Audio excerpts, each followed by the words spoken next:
আমরা মুহাম্মদ সাল্লাল্লাহু আলাইহি সাল্লামের উম্মত হতে পেরে অনেক বেশি গর্বিত এবং আল্লাহ সুবহানাহু ওয়া তাআলার কাছে অনেক বেশি কৃতজ্ঞতা আমাদের আদায় করতে থাকা উচিত।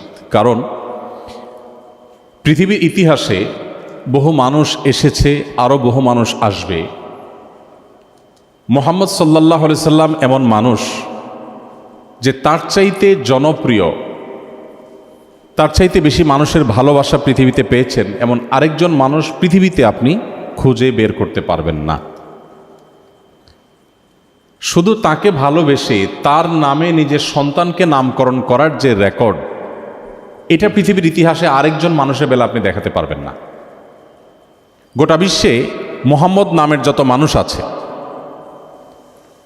এবং 1400 বছর ধরে তাকে ভালোবাসার যত মানুষ পৃথিবীতে আছে, গোটা পৃথিবীর সব মানুষের জনপ্রিয়তাকে যদিও জনপ্রিয়তা এই শব্দটি আজকাল খুব সস্তা ক্ষেত্রে ব্যবহার হয়, কিন্তু আমরা বোঝাতে চাচ্ছি যে মানুষের ভালোবাসা যে মানুষগুলোর জন্য থাকে, সেই ভালোবাসা সবগুলোকে যদি আপনি এক পাশে রাখেন আর মুহাম্মদ সাল্লাল্লাহু আলাইহি সাল্লামের প্রতি মানুষের ভালোবাসাকে যদি অপর প্রান্তে রাখেন, তো আমার তো ধারণা যে মুহাম্মদ সাল্লাল্লাহু আলাইহি সাল্লামের প্রতি মানুষের যে ভালোবাসা, এই ভালোবাসার ধারে কাছেও অন্য কোনোটাকে আপনি রাখতে পারবেন না। মানুষের ভালোবাসা খুব বেশি সময় ধরে আসলে ধরে রাখা যায় না। একজন মানুষ পৃথিবী থেকে চলে গেছেন 1400 বছর আগে, তার গত হওয়ার প্রায় 1.5 সহস্র বছর পরেও পৃথিবীতে তার যে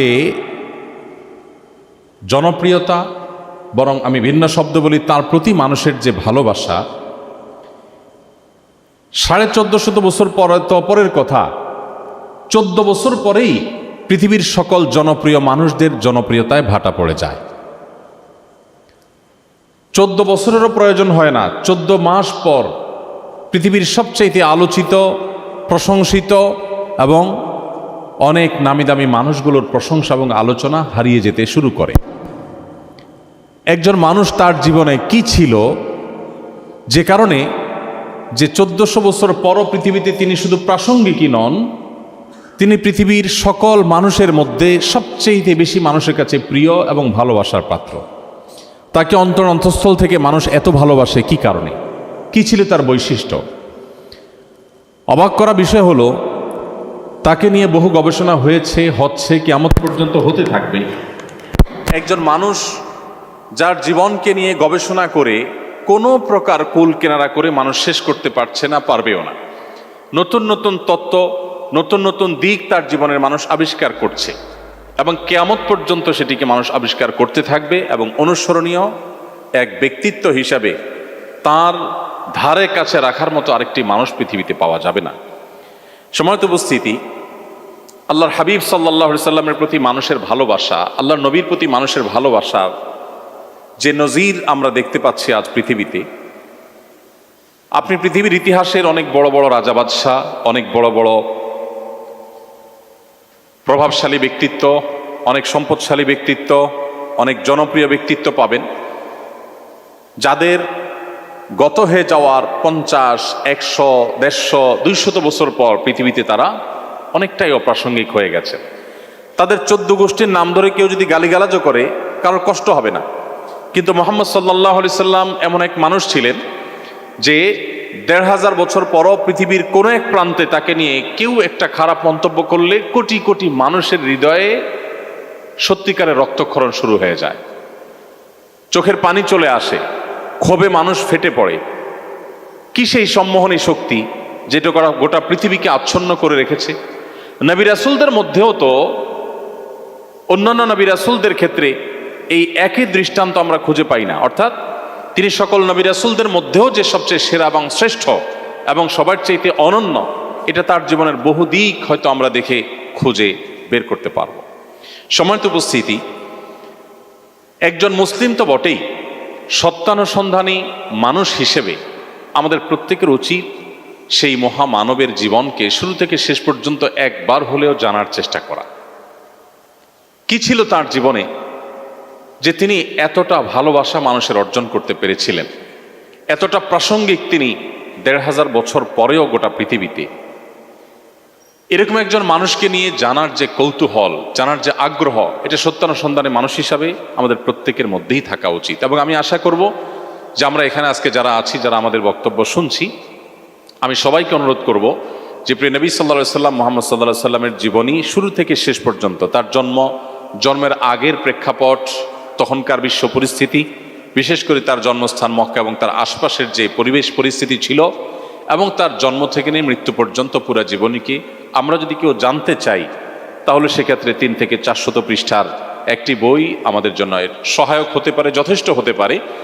আমরা চাইলে মাত্র 1 সপ্তাহে তার জীবনীটাকে জানার চেষ্টা করতে পারি। সবাই চেষ্টা করবো তো ইনশাআল্লাহ।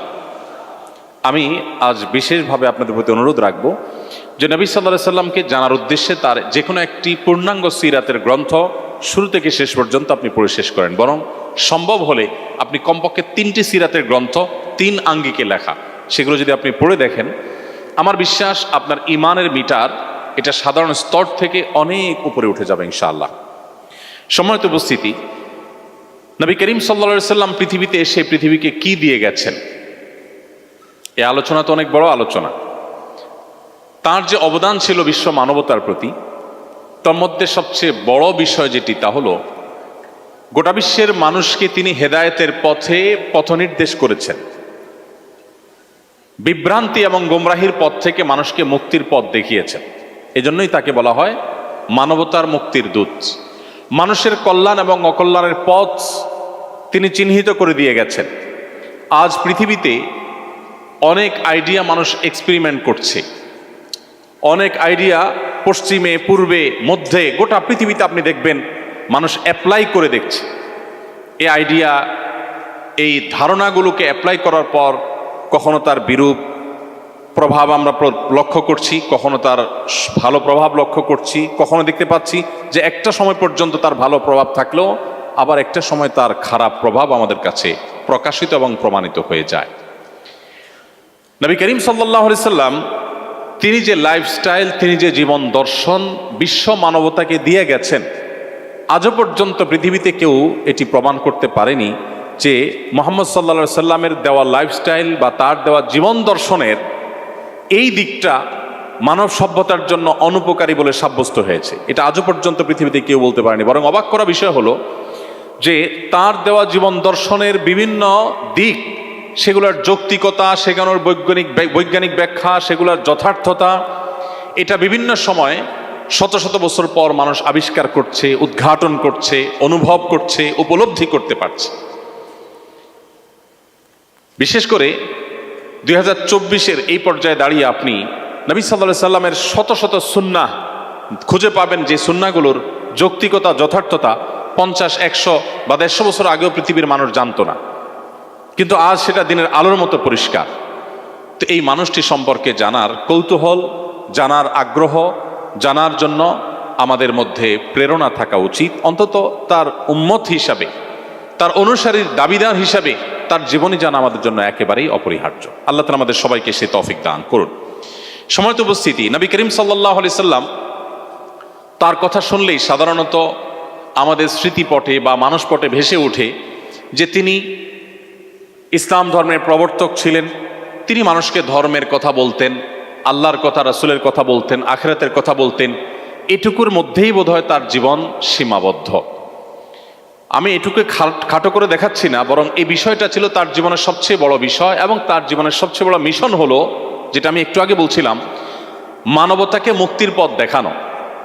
মানবতার সত্যিকারের মুক্তির পথ কোথায়, কোন দিকে, এটি বিভিন্ন সভ্যতায় মানুষ বিভিন্ন রকমের আবিষ্কারের মধ্য দিয়ে এক্সপেরিমেন্ট চালিয়েছে।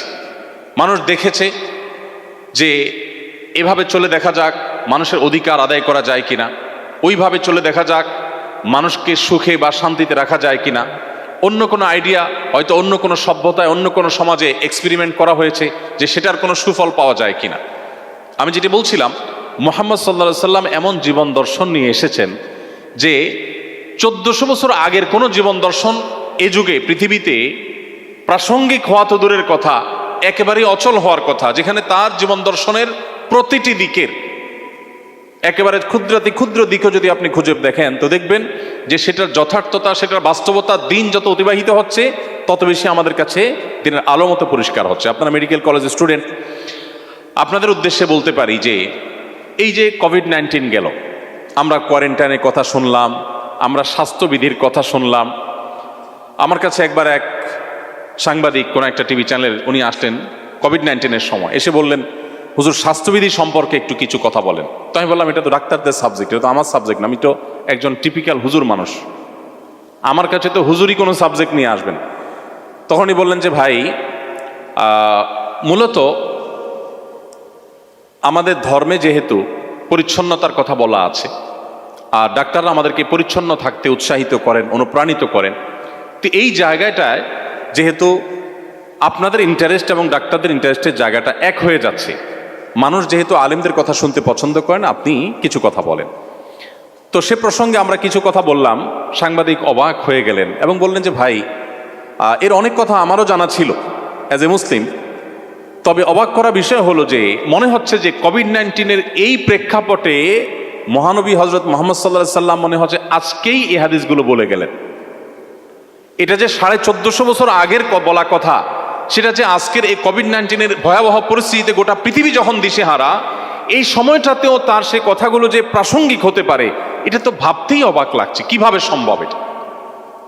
পৃথিবীতে আপনি এমন মানুষ খুব কমই দেখাতে পারবেন যে মানুষ 500, 700, 800, 1000 বছর আগে কোনো কথা বলে গেছেন, আর সেটা আজ একেবারে দিনের আলোর মতো মনে হবে, জল একেবারে আজকের সঙ্গে খুবই প্রাসঙ্গিক, আজকের সময়ের সাথে সে কথা সামঞ্জস্যতা খুঁজে পাবেন। এরকম কথা খুব বেশি দেখানো যাবে না। 500, 700, 1000 বছর তো পরের কথা। 200 বছর আগের যে শিলালিপি পাওয়া যায়, 300 বছর আগের যে সমস্ত শিলালিপি পাওয়া যায়, আমাদের এই ভারতবর্ষে যারা শাসন করেছেন সেই মোগলদের আমলের লেখা যে শিলালিপি পাওয়া যায়, আপনি যদি সৌদি আরবে চলে যান, মাদায়েন সালেহ পাবেন। পৃথিবীর ইতিহাসের সবচেয়ে প্রাচীনতম সভ্যতার যে স্মৃতি পাওয়া যায় জর্ডানে বা মিডিল ইস্টের কোনো জায়গায়, সেখানকার শিলালিপিগুলোকে উদ্ধার করে ইংরেজিতে বা সেখানকার স্থানীয় ভাষায় আরবিতে যে লেখা আছে, সে সমস্ত লেখা পড়লে বোঝা যাবে যে কেমন যেন একটু ভিন্ন ভিন্ন